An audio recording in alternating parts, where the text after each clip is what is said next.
ए भैया, आपके बीच में एक धोबी गीत प्रस्तुत है। हमरे राधे श्याम गुरुजी लिखे। कैसे मास्टर साहब? बाटे एक सरकार,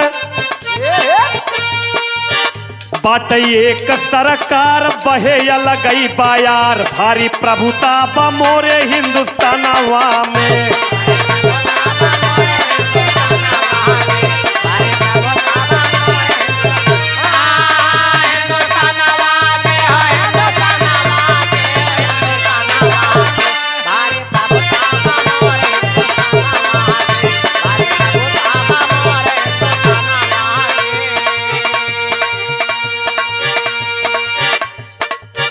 बाटे एक सरकार, बहे अलगई बयार, भारी प्रभुता बा मोरे हिंदुस्तानवा में।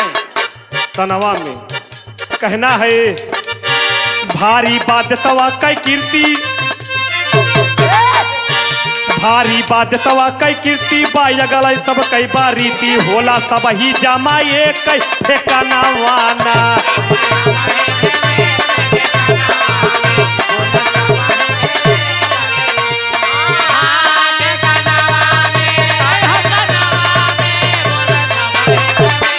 ठेकानावा में होला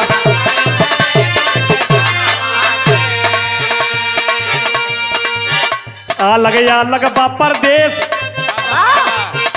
अलग परदेश, अलग सब ही कैबा भेष, जूटे सब ही प्रयाग के नहाना वाना।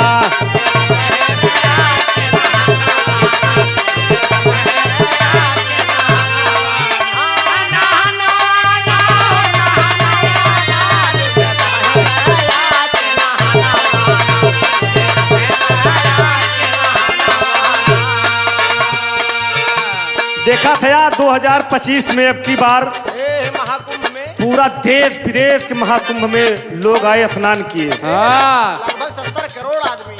70 करोड़ आदमी। क्या बात है? कवि ने संकेत किया है अलग वेशभूषा बोली, खान पान अलग होली। अलग अलग वेशभूषा में और अलग अलग बोली में लोग आए प्रयाग में स्नान करने के लिए। अलग वेशभूषा बोली, खान पान अलग होली, अर के तना मुख बा एक जुटवा तना वाना।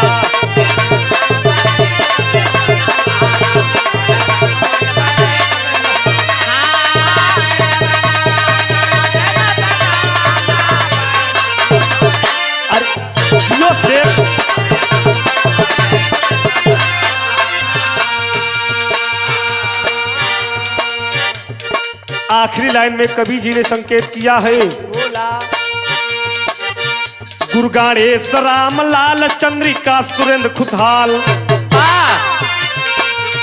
गुरु गणेश राम लाल चंद्रिका सुरेंद्र खुशहाल, कुंदन राधे श्याम कै कालाई रचनावाना।